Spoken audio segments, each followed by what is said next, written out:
సమస్యలుంటాయి వనిత సమస్యల వేదిక మహిళాభ్యుదయాకర దీపిక సహాయ వారధి సంస్కరణానిధి నవ్య నవ్య తోడు నీలంద చేతుల శక్తి నవ్య నవ్య నవ్య నవ్య నవ్య. నమస్కారం. మీకు నచ్చే మీరు మెచ్చే నవ్య కార్యక్రమానికి స్వాగతం, సుస్వాగతం. పర్యావరణ పరిరక్షణకు విద్యుత్ వాడకాన్ని తగ్గించడం ఎంతైనా అవసరం. అయితే హాస్పిటల్స్, హోటల్స్, ఇతరితర పబ్లిక్ ప్లేసులు వీటన్నిటిలో విద్యుత్ వాడకాన్ని మనం నిషేధించలేం. అందుకు మనం ఏం చేయాలంటే మనం రోజువారీ పనుల కోసం వాడే విద్యుత్తుని ఎంతో కొంత తగ్గించుకోవాలి. ఎందుకంటే మన పర్యావరణాన్ని రక్షించుకోవాల్సిన బాధ్యత మన చేతుల్లోనే ఉందిగా. మరి హై బీపీకి కారణాలు అనేకం అండి. ఇప్పుడు కారణాలు ఏమైనా హై బీపీ మాత్రం నిర్లక్ష్యం చేసేంత చిన్న సమస్య అయితే కాదు. ఒక్క హై బీపీ వల్ల గుండె, మెదడు, కళ్ళు ఇలా ఒకటి శరీరంలో అన్ని అవయవాలు పాడైపోయే అవకాశం ఉంది. అందుకే హై బీపీని అస్సలు నిర్లక్ష్యం చేయకూడదు. పీరియాడిక్ చెకప్స్ వల్ల మనం బీపీని కంట్రోల్ చేసుకోవచ్చు.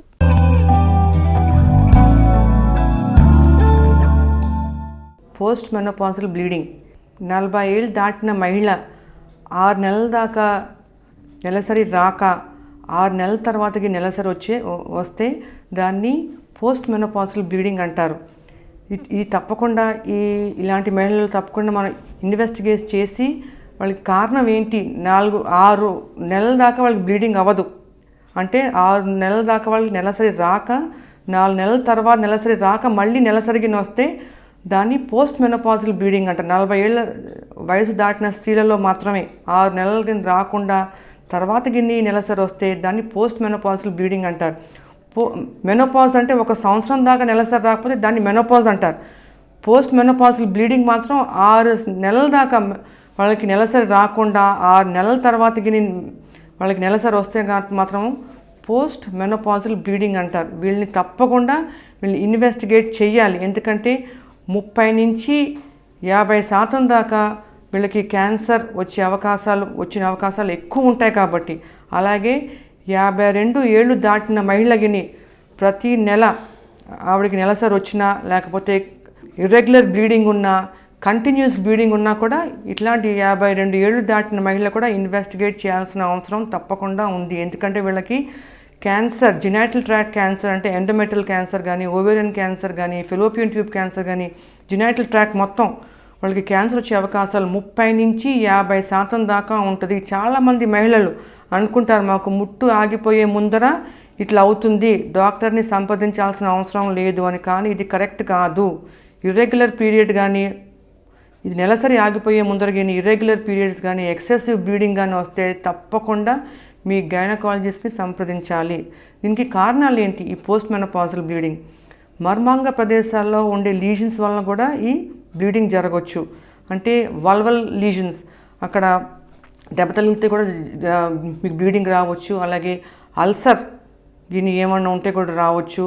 అలాగే వజైనైటిస్, సినైల్ వజైనైటిస్ కానీ, వజైనైటిస్ కానీ అంటే ఇన్ఫెక్షన్స్, ఆ ఏరియాలో ఇన్ఫెక్షన్స్ ఉంటే కూడా రావచ్చు. అలాగే ఒకసారి కొంతమంది గర్భసంచి జారినప్పుడు ఈ రింగ్ పెస్టీస్ అని పెట్టించుకుంటారనమాట. ఈ రింగ్ పెస్టీస్ వాళ్ళు పెట్టించుకున్నట్టు మర్చిపోతారు. అప్పుడు దానివల్ల కూడా వజైనా లోపల ఇన్ఫెక్షన్ వచ్చి దానివల్ల కూడా బ్లీడింగ్ జరగవచ్చు. అలాగే మన గర్భసంచి ముఖద్వారం దగ్గర కూడా క్యాన్సర్, ఇరోషన్స్, అల్సర్ ఉంటే కానీ, ఇన్ఫెక్షన్ ఉంటే కానీ, క్యాన్సర్ ఉంటే కానీ కూడా రావచ్చు. అలాగే గర్భసంచి జారినప్పుడు గర్భసంచి ముఖద్వారానికి డెక్యుబిటస్ అల్సర్ అని వస్తుంది. ఇలాగా అబ్నార్మల్ బ్లీడింగ్ జరగచ్చు, పోస్ట్ మెనోపాజల్ బ్లీడింగ్గా రావచ్చు. యూట్రైన్ క్యాన్సర్స్ అంటే ఎండోమెట్రియల్ క్యాన్సర్స్, ఎండోమెట్రియల్ హైపోప్లేజియా అంటే క్యాన్సర్కి దారి తీసేదన్నమాట. Severe endometrial hypoplasia, endometrial cancer. అలాగే ఫైబ్రాయిడ్ యూట్రస్, అలాగే సార్కోమా, మిక్స్డ్ మ్యూజోడర్మల్ ట్యూమర్స్, ఇవన్నీ గర్భసంచిలో ఉంటే కూడా క్యాన్సర్ రావచ్చు. అలాగే అండాశయాలు, బ్రెనస్ ట్యూమర్ అంటే ఇది ఓవేరియన్ ట్యూమర్ అనమాట. అండాశయాలకి వచ్చే ఓవేరియన్ ట్యూమర్ క్యాన్సర్, ఇది బినైన్ ట్యూమర్ అనమాట. ఇది క్యాన్సర్ కాదు, దీనివల్ల కూడా బ్లీడింగ్ జరగవచ్చు. అలాగే hormone producing tumour, oestrogen producing tumours, granulosa cell tumour అని, థీకా సెల్ ట్యూమర్ అని. అలాగే క్యాన్సర్ ఓవరీ కూడా అబ్నార్మల్ బ్లీడింగ్ రావచ్చు. అలాగే fallopian tube cancer, genital tract కాకుండా అలాగే మూత్రపిండ నాణాలకు కానీ యూరిథ్రల్ క్యారంకిల్ కానీ యూరిథ్రల్ ప్యాపిలోమా వాటికి కానీ ఇలాంటి ఏమైనా ఉంటే కూడా బ్లీడింగ్ జరగవచ్చు. అలాగే బ్లాడర్ కార్సినోమా కూడా, యూరినరీ బ్లాడర్ క్యాన్సర్కి కూడా ఈ బ్లీడింగ్ జరగదు. కానీ అది జెనైటల్ ట్రాక్ట్ నుంచి రాదు, అంటే పేషెంట్ తెలిగిపోవచ్చు. ఇలా బ్లీడింగ్ జరిగినప్పుడు యూరినరీ ట్రాక్ట్ నుంచి రావచ్చు. అలాగే గ్యాస్ట్రోఇంటెస్టైనల్ ట్రాక్ట్ అంటే పెద్ద పే క్యాన్సర్ వచ్చినప్పుడు కూడా బ్లీడింగ్ జరగవచ్చు. అక్కడ హిమరాయిడ్స్ ఉన్నప్పుడు కూడా ఆ ఏనల్ రీజియన్లో హిమరాయిడ్స్ కానీ, రెక్టల్ క్యాన్సర్ కానీ, ఏనల్ ఫిషర్ కానీ కూడా ఇవి ఉన్నప్పుడు జరగవచ్చు. అలాగే బ్లీడింగ్ డిజార్డర్స్ ఏమన్నా చెప్పని చూడండి, థ్రాంబోసైటోపినియా, ప్లేట్లెట్ కౌంట్ డెఫిషియన్సీ అన్న, కోయాగులేషన్ డిజార్డర్ డెఫిషియన్సీ ఉన్నప్పుడు అబ్నార్మల్ బ్లీడింగ్ జరగవచ్చు. అలాగే అబ్నార్మల్ హార్మోన్స్, కొంతమంది మహిళలు ఈ మెనోపాజల్ హార్మోన్ రీప్లేస్మెంట్ థెరపీ కోసం వాడే ఒకసారి ఇరెగ్యులర్గా హార్మోన్స్ వాడితే కూడా వీళ్ళలో అబ్నార్మల్ బ్లీడింగ్ రావచ్చు. అలాగే రక్తపోటు ఎక్కువ ఉంటే గర్భసంచిలో ఉండే రక్తనాళం చిట్లి అక్కడి నుంచి కూడా బ్లీడింగ్ జరగవచ్చు. వీళ్ళకి ఇన్వెస్టిగేషన్స్ ఏమేమి చేస్తారు, వీళ్ళు కూడా రొటీన్ ఇన్వెస్టిగేషన్స్ చేయించాలి. Complete blood picture, clotting time, bleeding time, coagulation profile with platelet count చేయించాలి. X-ray chest. తర్వాత వీళ్ళకి ఫ్రాక్షనల్ క్యూరిటాజ్ చేయాల్సిన అవసరం చాలా ఉంటుంది. ఫ్రాక్షనల్ క్యూరిటాజ్ ద్వారా మనకి తెలుస్తుంది అన్నమాట, ఏంటి గర్భసంచి ముఖద్వారం ఆ సర్వైకల్ కెనాల్లో ఉందా లేకపోతే యూట్రస్లో ఉందా.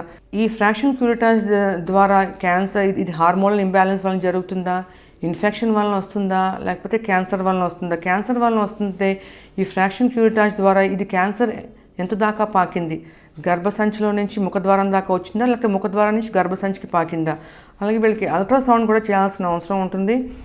ఈ అల్ట్రాసౌండ్ ద్వారా మనకు తెలుస్తుంది ఆ ఎండోమెట్రియల్ థిక్నెస్ ఎంత ఉంది అని, అలాగే ఆ థిక్నెస్ ఎంత పెరిగింది, లేకపోతే ఈ అండాశయాలు ఎలాగున్నాయి, అలాగే గర్భసంచి ముఖద్వారం ఎలాగున్నాయి, ఫెలోపియన్ ట్యూబ్స్ ఎట్లా ఉంది, ఇవన్నీ మనం తెలుసుకుని అలాగే వీళ్ళకి ఎంఆర్ఐ క్యాన్సర్ గిని వీళ్ళకి ఏమైనా నిర్ధారణ గిని ఏమైనా అవుతే అలాగే సిటీ స్కాన్, ఎంఆర్ఐ కూడా మనం చేయించుకోవాలి. క్యాన్సర్ గిని వస్తే ఈ ఫ్రాక్షనల్ క్యూరిటాజ్ ద్వారా ఈ ముఖ పరీక్ష చేశాక మనకు తెలుస్తుంది అనమాట క్యాన్సర్ ఉందా లేదా అని.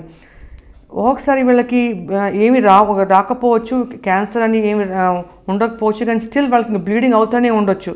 బ్లీడింగ్ కామన్గా మనం డిఎన్సీ చేసా కూడా ఇంకా కంటిన్యూ అవుతుంటే వీళ్ళకి హిస్టోస్కోపీ చేయాల్సిన అవసరం ఉంటుంది. చెప్పించిన ఒకసారి ఈ బ్లడ్ ప్రెషర్ కింద ఎక్కువ ఉంటే ఏమైనా రక్తనాళం ఏమైనా చిట్లితే మన హిస్టోస్కోపీ ద్వారా దీన్ని కాటరైజ్ చేసేయచ్చు అనమాట. హిస్టోస్కోపీ ద్వారా మనం ఒకసారి మన ఫ్రాక్షన్ క్యూరిటా చిన్న పాలిప్స్ అని చిన్న కండరాల కింద పెరుగుతుంది లోపల, ఆ పాలిప్స్ కూడా మనకి ఒకసారి తెలిగిపోవచ్చు ఈ ఫ్రాక్షన్ క్యూరిటాజ్లో. అది మనకి హిస్టోస్కోపీ ద్వారా, హిస్టోస్కోప్ అంటే ఏం కాదు, ఒక పరికరం గర్భసంచి లోపలికి పంపించి దాని ద్వారా లోపల గర్భసంచులు ఏమేమి ఉన్నాయో మనం చూడొచ్చు. దీన్ని పాలిప్స్ కానీ చిన్న సబ్మ్యూకస్ ఫైబ్రాయిడ్స్ కానీ ఏమైనా ఉంటే అవి తీయించేసి మనం హిస్టోపెథలాజికల్ ఎగ్జామినేషన్కి పంపించవచ్చు. క్యాన్సర్ గిని నిర్ధారణ ఉంటే దానికి అది ఎండోమెట్రియల్ క్యాన్సరా లేకపోతే సర్వైకల్ క్యాన్సరా అని దాన్ని స్టేజింగ్ చేసుకుని దాని ప్రకారం ట్రీట్మెంట్ ఇవ్వచ్చు. ఈ పోస్ట్ మెనోపాజల్ ఉమెన్లో గిని వాళ్ళకి రక్తపోటు ఎక్కువ ఉండి, డయాబెటీస్ కానీ ఉంటే అంటే మధుమేహం ఉండి, ఆ స్త్రీకి లావు ఎక్కువ ఉంటే వాళ్ళకి ఎండోమెట్రియల్ క్యాన్సర్ కూడా వచ్చే అవకాశం ఎక్కువ ఉంటుంది. అలాగే వీళ్ళకి family history of breast cancer, endometrial cancer, colon cancer ఉండి వీళ్ళకి పోస్ట్ మెనోపాజల్ బ్లీడింగ్ ఉంటే వీళ్ళు high risk for endometrial cancer, ovarian cancer వీళ్ళకి ఎక్కువ ఉంటుంది. వీళ్ళకి సివియర్ ఎండోమెట్రియల్ హైపర్ప్లేజియా వస్తే ప్రీ మ్యాలిగ్నెంట్ లీజన్ కాబట్టి ఇది వీళ్ళకి వెంటనే వీళ్ళకి గర్భసంచి తొలగించాల్సిన అవసరం పడుతుంది. అధిక బరువు సమస్య కొంతమందికి మనం కనుక అబ్జర్వ్ చేస్తే శరీరంలో కొన్ని భాగాలు మాత్రమే లావుగా ఉంటాయి, తద్వారా మానసికంగా ఎంతో దెబ్బతింటాం. ప్రయత్నిస్తే అధిక బరువు ఉన్న వాళ్ళు కేవలం 5 నుంచి 8 కేజీల వరకే బరువు తగ్గుతారట.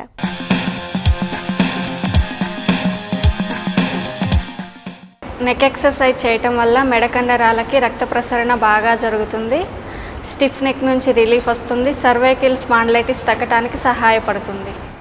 మొదటగా 3 సార్లు ఓంకారం చేయండి, బాగా గాలి పీల్చండి.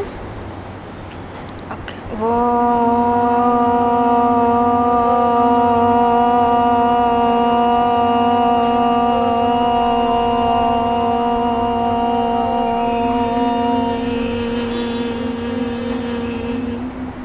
ఓకే, మెల్లగా కళ్ళు తెరవండి.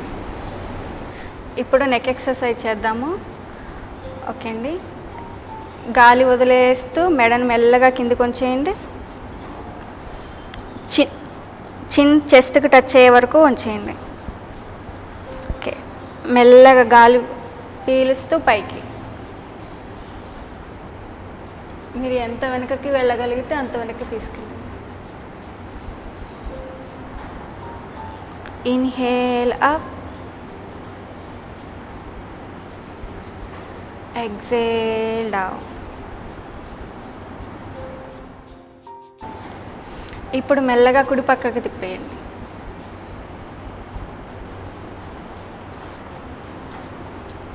మెల్లగా ముందుకు తీసుకొచ్చేయండి. ఓకే, ఇప్పుడు ఎడమ పక్కకి.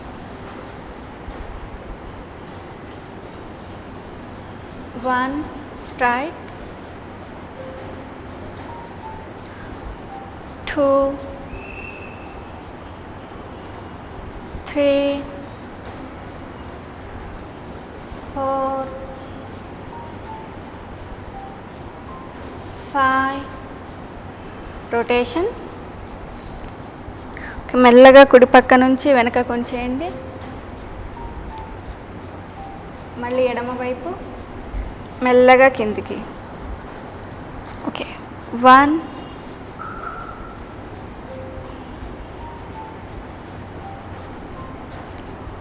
2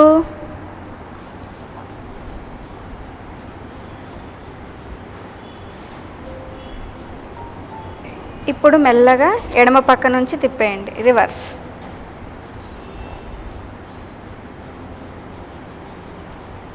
5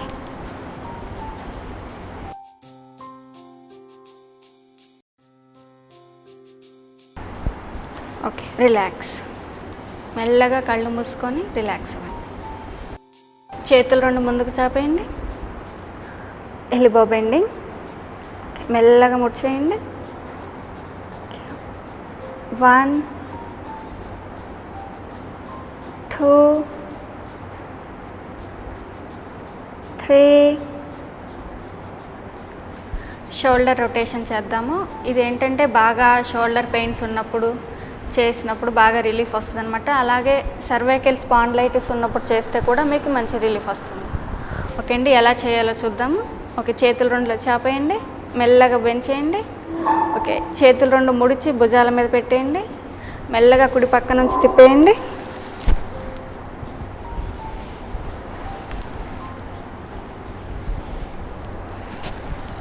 ఓకే అండి, నెక్స్ట్ రివర్స్ తిప్పేయాలి. ఎడమ నుంచి తిప్పేయండి. ఓకే అండి, మెల్లగా దించేయండి. యాంటిక్ ఫర్నిచర్ ఇంటికి అందాన్ని, శోభని తెచ్చిపెడుతుంది.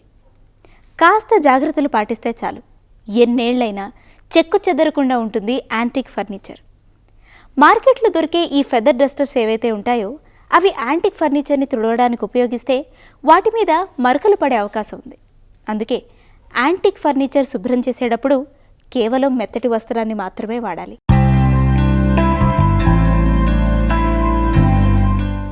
ఈ రోజున మనం యుసోయి అరేంజ్మెంట్ చేయబోతున్నాము.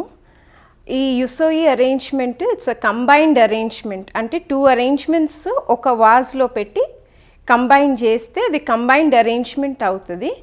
సో ముందుగా ఫస్ట్ వాటర్ పోర్ చేసుకుంటాను. ఈ కంటైనర్ని మడోకా అంటారు, దీన్ని హిబికి అంటారు. 2 సెపరేట్ కంటైనర్స్. అండ్ ఇవాళ వాడే మెటీరియల్స్ వచ్చేసి మెయిన్ మెటీరియల్ వచ్చేసి Asiatic lilies, pink carnations, grass and leaves. So ఈ కంబైన్డ్ ఫామ్లో వేరియేషన్స్ వాడచ్చు మనము. Either circular and upright style, rising style చేస్తున్నాము. అండ్ ఇంకో అరేంజ్మెంట్ చూపిస్తాను, అది variation of inclining with rising style. So 2 arrangements. ఈ చిన్న వాజ్లో, ఈ ఫ్లాట్ కంటైనర్లో మనం ఫస్ట్ సర్క్యులర్ అరేంజ్మెంట్ చేస్తాము to give more fullness. Always ఈ మడోకా ఈ సైడ్ ఇలా హిడ్బికీకి ఈ సైడ్స్ ఇలా సైడ్కి ఉండాలన్నమాట.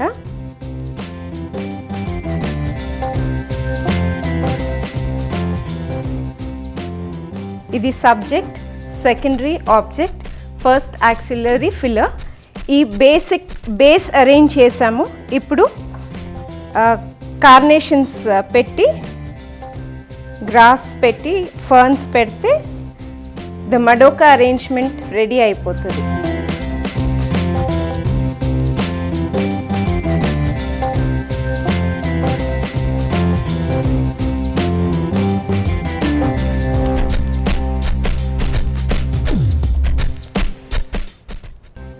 At different heights arrangement complete చేసేస్తాను.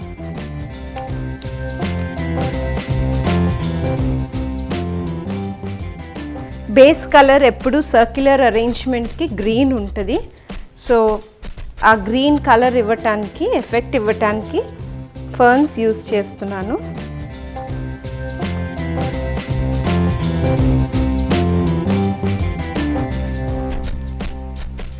ఈ సర్క్యులర్ అరేంజ్మెంట్ ఇప్పుడు కంప్లీట్ అయిపోయింది. But to add a little more colour కొంచెం గ్రాస్ అక్కడక్కడ యాడ్ చేసుకోవచ్చు. నౌ ఇప్పుడు దీంట్లో బేసిక్ రైజింగ్ స్టైల్ అరేంజ్ చేస్తున్నాను. సబ్జెక్ట్, ఇది సబ్జెక్ట్ ఫిల్లర్.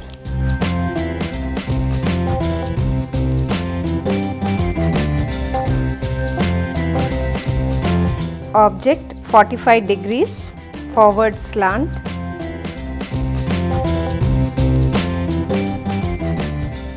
ఇంకో ఆబ్జెక్ట్ ఫిల్లర్ పెడుతున్నాను, short object filler. And to complete the arrangement ferns పెట్టకుండా గ్రాస్ పెడుతున్నాను. ఇది యుసోయి అరేంజ్మెంట్. కింద మనం సర్క్యులర్ చేసి పైన ఈ హిబికి కంటైనర్లో బేసిక్ రైజింగ్ స్టైల్ చేసాము. సో టూ డిఫరెంట్ అరేంజ్మెంట్స్ అయినా ఇదొకటి కిందకి కంబైన్డ్ ఫామ్ అని అంటారు. దీన్ని యుసోయి ఆర్ ది కంబైన్డ్ ఫామ్ అని అంటారు దీన్ని. అండ్ సేమ్ మెటీరియల్స్ వాడాలి. కింద ఏం వాడతామో ఆల్మోస్ట్ ద సేమ్ మెటీరియల్స్ పై దాంట్లో కూడా వాడాలి. అండ్ ఇది సెంటర్ ఆఫ్ ది కంటైనర్లో ప్లేస్ చేయాలి. హిబికి అనేది సెంటర్ ఆఫ్ ది కంటైనర్లో ప్లేస్ చేయాలి. యాపిల్లో ఉండే మ్యాలిక్ యాసిడ్కి అజీర్ణాన్ని, లివర్ సమస్యల్ని తగ్గించే గుణం ఉంటుంది. అంచేత లివర్ సమస్యలతో బాధపడేవారు ప్రతిరోజు యాపిల్లో సగభాగాన్ని కనుక తింటే చక్కటి గుణం ఉంటుంది.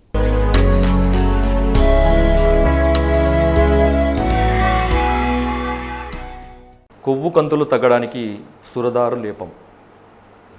ఆయుర్వేదంలో ఈ కొవ్వు కంతులని మేదోజ గ్రంథి అంటారు. అదే శాస్త్రీయంగా లైపోమాస్ అని అంటారు. కొవ్వు కంతులు అంటే శరీరంలో ముఖ్యంగా ఈ చర్మము కింది భాగాలలో, అంటే చర్మమును ఆనుకునే కింది భాగాల్లో ఈ కంతుల్లాగా ఏర్పడే ఈ గ్రంథులనే కొవ్వు కంతులు లేదా లైపోమాస్, అదే ఆయుర్వేదంలో అయితే మేదోజ గ్రంథి అని అంటారు. ఇవి ముఖ్యంగా చెప్పాలంటే మగవాళ్ళలో పోలిస్తే ఆడవాళ్ళలో కొంచెం తక్కువగా వస్తాయి. ఈ మగవాళ్ళలో కూడా ఈ చిన్న పిల్లలలో చాలా అరుదుగా ఉంటాయి. అంటే అడోలసెంట్ వయసు వచ్చిన, అంటే దానికంటే తక్కువ వయసు ఉన్న వాళ్ళలో ఏర్పడడం చాలా చాలా అరుదు. అదే 10 సంవత్సరాల కంటే చిన్న పిల్లల్లో మరీ చాలా రేర్గా వస్తుంది. ముఖ్యంగా ఇది మధ్య వయస్కులలో, అంటే 30 నుంచి 40-45 సంవత్సరంలో ఉన్న మగవాళ్ళలో ఎక్కువగా వచ్చే అవకాశం ఉంది. అయితే ఈ కొవ్వు కంతులు నిజానికి చెప్పాలంటే ఎటువంటి ఫేటల్, అంటే శరీరానికి హాని చేయని కంతులు.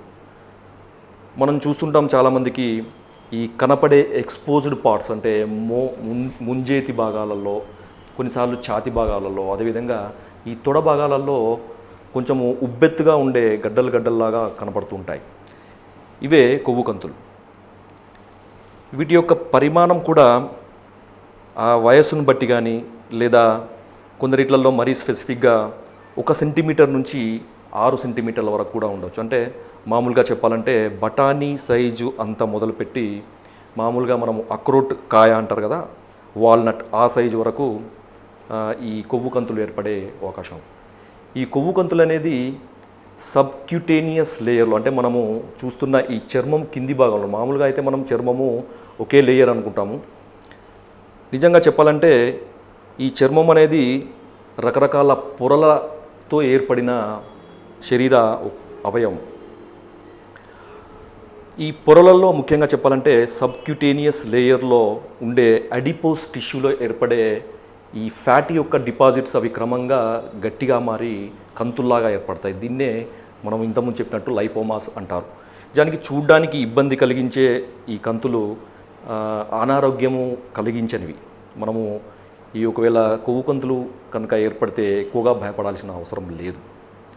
కానీ చాలా అరుదుగా, అంటే లక్షల్లో ఒకరికి ఇద్దరికి ఈ కొవ్వు కంతులు అనేది సబ్క్యూటేనియస్ చర్మం కింది భాగంలో కాకుండా శరీర అంతర్భాగాలలో, అంటే లివర్ మీద కానీ లేదా ఈ స్టమక్ పై భాగంలో కానీ ఏర్పడి అవి మామూలుగా కంటే ఎక్కువ సైజు పెరగడం వల్ల ఆ ఒత్తిడి వల్ల ఏదైనా సమస్య వస్తే రావచ్చు తప్ప మామూలుగానైతే ఈ కొవ్వు కంతుల గురించి ఎటువంటి భయము అవసరం లేదు. అయితే ఈ లిపోమాస్ ఎలా ఉంటాయి, వాటి లక్షణాలు ఏంటి అని కనుక చూస్తే, ఎక్కడైతే ఇవి ఏర్పడుతుందో ఆ భాగంలో ముట్టుకుంటే మెత్తగా గుండ్రగా ఈ మన యొక్క స్పర్శకు తెలుస్తుంది. కొంచెం వాటిని అటు ఇటు కదిలిస్తుంటే కదులుతూ ఉంటాయి. చాలా వరకు, అంటే 99% ఇవి నొప్పి లేకుండా ఉంటాయి. అయితే కొన్నిసార్లు ఏమవుతాయంటే ఈ కొవ్వు కంతులు వయసు పెరిగినా కొద్దీ ఆ వయసుతో పాటే అంటే మొట్టమొదట చిన్నగా ఉన్న ఈ కంతులు క్రమక్రమంగా పెద్దగా అవుతుంటాయి. అయితే ఈ కొవ్వు కంతులు ఏర్పడడానికి కారణాలు ముఖ్యంగా చూస్తే చాలామంది ఒక అపోహ పడుతుండే ఒక కారణము వంశపారంపర్యం. అంటే కుటుంబంలో ఎవరికైనా ఉంటే వాళ్ళ తర్వాత వచ్చే జనరేషన్స్ కూడా ఈ లిపోమా వచ్చే అవకాశం ఉంది అని ఒక అపోహ ఉంది. కానీ అది పూర్తిగా నిజము కాదు అని ఈ మధ్య రీసెర్చ్లు తెలుపుతున్నాయి. ఆయుర్వేద పరంగా చూస్తే శరీరంలో పెరిగిన వాతం ఈ చర్మము కింది భాగంలో కొవ్వును పేర్చి దాన్ని గట్టిగా చేసి ఉండలాగా ఒక కంతిలాగా చేస్తుంది. అంటే వాతం యొక్క లక్షణం దేన్నైనా దగ్గరికి లాగి దాన్ని ఎండింపచేయడం. అదేవిధంగా శరీరంలో పెరిగిన వాతం కూడా ఈ చర్మము కింది భాగంలో ఉండే అడిపోస్ టిష్యూ, అంటే ఆ మేధస్సు అని అంటారు ఆయుర్వేదంలో, కొవ్వును దగ్గరగా పేర్చి దాన్ని గట్టిపరచడం వల్ల ఈ కొవ్వు కంతులు ఏర్పడతాయని ఆయుర్వేదంలో చెప్పారు. అదేవిధంగా ఆయుర్వేదంలో కనుక చూస్తే మనిషి యొక్క చర్మము త్వక్ అని ఆయుర్వేదంలో అంటారు 7 లేయర్స్గా, అంటే సప్త త్వక్కులని ఆయుర్వేదంలో ఒక సంపూర్ణంగా వాటి యొక్క లక్షణాలు వివరించారు. అవి అవభాసిని, శ్వేత, రోహిత, లోహిని, వేదిని, రోహిణి, మాంసధర అని ఈ విధంగా చెప్పారు. ఈ లేయర్స్ అన్నీ కూడా మనము ఏ విధంగానైతే ఒక నీరుల్లి ఉంటుందో, నీరుల్లి గడ్డ దాని మీద పొరలుగా ఎలాగైతే ఉంటుందో అదేవిధంగా, కాకపోతే అంత కాకుండా సన్నటి సూక్ష్మమైన పళ్ళు చెట్టి పొరలు ఒకదాని మీద ఒకటి పేర్చబడి ఉంటాయి. వీటిని సప్త త్వక్కులు అంటారు. ఈ సప్త త్వక్కులలో రోహిణి అనే ఈ యొక్క లేయర్లో ఏర్పడే ఈ మేధోజ గ్రంథి ఈ లిపోమా లేదా కొవ్వు కంతులు. అయితే ఇలాంటి కొవ్వు కంతులు తగ్గడానికి ఆయుర్వేదంలో ఒక చక్కటి పరిష్కారమైన యోగము సురదారు లేపము. సురదారు అంటే దేవదారు. ఇది ఒక మహావృక్షము. దాదాపు ఒక 100 నుంచి 120 అడుగుల ఎత్తు పెరిగే హిమాలయాలలో పెరిగే ఒక వృక్షము. దీని యొక్క చెక్కను ఔషధంగా ఉపయోగిస్తారు. ఈ చెట్టు యొక్క ఈ కాండ భాగాలను కానీ ఈ కొమ్మ భాగాలను కానీ నరికి ముక్కలుగా చేసి మనకు మార్కెట్లో అమ్ముతుంటారు. సురదారు చెక్క లేదా దేవదారు చెక్క అంటారు. దీన్ని శాస్త్రీయంగా సెడరస్ డియోదారా అంటారు. హిందీలో దేవదారు లకడి అని అంటే మనకి మార్కెట్లో దొరుకుతుంది. ఈ సురదారు లేపంలో ఉపయోగపడే 3 రకాల ద్రవ్యాల్లో ఒకటి ఈ దేవదారు. అదేవిధంగా రెండవది శొంఠి. శొంఠి మనందరికీ తెలిసిందే, ఎండించిన అల్లాన్ని శొంఠి అంటారు. మూడవది నవాసారం. మామూలుగా ఇది ఒక రకమైన ఖనిజ ద్రవ్యము. ఇది వృక్ష సంబంధమైనది కానప్పటికీ ఆయుర్వేదంలో చాలా విరివిరిగా ఉపయోగపడే ఒక ఖనిజ సంబంధమైన ద్రవ్యం. దీన్ని శాస్త్రీయంగా అమోనియం క్లోరైడ్ అని అంటారు. దీన్ని రకరకాలుగా ఉపయోగించే పద్ధతి ఆయుర్వేదంలో ఉంది. ఈ సురదారు లేపం తయారు చేసుకోవడానికి దేవదారు చెక్క ఒక భాగము, శొంఠి ఒక భాగము, అదేవిధంగా ఈ నవాసారము ఒక భాగము. వీటన్నిటిని విడివిడిగా చూర్ణం చేసి ఆ తర్వాత అవన్నీ కలిసిపోయే విధంగా కలిపి మనము భద్రపరచుకోవాలి. ఇలా భద్రపరుచుకున్న ఈ సురదారు లేపాన్ని ఎలా ఉపయోగించుకోవాలంటే, ఇంతకుముందు మనం తయారు చేసుకున్న పొడికి తగినంత నిమ్మరసాన్ని కలిపి ఎక్కడైతే ఈ కొవ్వు కంతులు ఉన్నాయో ఆ భాగాలపైన దీన్ని దట్టంగా లేపనం చేసి ఉంచాలి. అలా ఈ లేపము ఆరిపోయే వరకు ఉంచి దాని తర్వాత ఆ లేపాన్ని నీటితోని కడిగివేయాలి. కడిగేసిన తర్వాత మామూలుగా మనకు ఇంట్లో దొరికే గల్ల ఉప్పు, అంటే దీన్ని దొడ్డు ఉప్పు అని కూడా అంటారు, దాన్ని ఆ ఉప్పును ఒక మూటలో తీసుకుని ఆ మూటను వేడి చేస్తూ ఈ కంతులపైన కనుక కాపడం లాగా పెడితే ఈ కొవ్వు పూర్తిగా విలీనం అంటే కరిగిపోయి ఆ కంతులు పూర్తిగా తగ్గిపోయి స్వస్థత చేకూరుతుంది. చాలామంది అనుకుంటారు కొవ్వు కంతులు కనుక ఏర్పడితే వాటిని సర్జరీ ద్వారా తొలగించడం మాత్రమే ఉత్తమం అని అనుకుంటారు. కానీ ఇది నిజం కాదు. ఆయుర్వేదంలో చెప్పిన ఈ సురదారు లేపం కనుక ఉపయోగిస్తే సర్జరీతోని అవసరం లేకుండా ఈ కొవ్వు కంతులు పూర్తిగా మానిపోతాయి. అంతేకాకుండా ఇంకొక విషయం ఏంటంటే, సర్జరీ చేసుకుని ఈ కంతులను తొలగించినప్పటికీ 100కి 1 నుంచి 10% వరకు రికరెన్స్, అంటే అవి తిరిగి మళ్ళీ వచ్చే అవకాశం ఉంటుంది. కాబట్టి ఈ సర్జరీ కంటే మేలైన ఈ సురదారు లేపాన్ని, ఇది ఒక అద్భుతమైన ఆయుర్వేద యోగము, ఖర్చు తక్కువ, తొందరగా తయారు చేసుకోవచ్చు, వాడే విధానం కూడా చాలా సులభం. కాబట్టి ఈ కొవ్వు కంతులతో బాధపడే ప్రతి ఒక్కరూ ఈ సురదారు లేపాన్ని కనుక ఉపయోగిస్తే వాళ్ళకి తప్పకుండా ఈ కంతులు తగ్గిపోయి వాళ్ళ చర్మము నాజుగ్గా చాలా చక్కగా ఉంటుంది. అల్యూమినియం లేదా ఇనుప పెనం మీద దోశలు వేసేటప్పుడు దోశలు పెనానికి అడ్డుకుపోతూ ఉంటే ఒక్కసారి పెనం సరిగ్గా వేడైందో లేదో గమనించండి. ఎందుకంటే పెనం సరిగ్గా వేడెక్కకపోతేనే దోశలు అంటుకుపోతాయి. చిన్నదైనా సరే తోటలో చేసే తోట పని వలన శరీరానికి వ్యాయామం చేసినంత లాభం కలుగుతుంది. అలాగే మానసిక స్థితిగతులు కూడా కుదుటపడి మనసంతా ప్రశాంతంగా ఉంటుంది. Always keep smiling. నవ్య మీద మీ సలహాలని, సూచనల్ని, అభిప్రాయాల్ని మాకు తప్పకుండా రాసి పంపించండి. మా address Navya, care of director, Doordarshan కేంద్రం, రామంతపూర్, హైదరాబాద్ 5,13,. మా ఈమెయిల్ ఐడి navya.doordarshan@gmail.com. ఉన్నమలుంటాయి, అమావాసలుంటాయి, చంద్రునికి ఎప్పుడు కళలుంటాయి, బ్రతుకు బాధ్యతల బడలికలు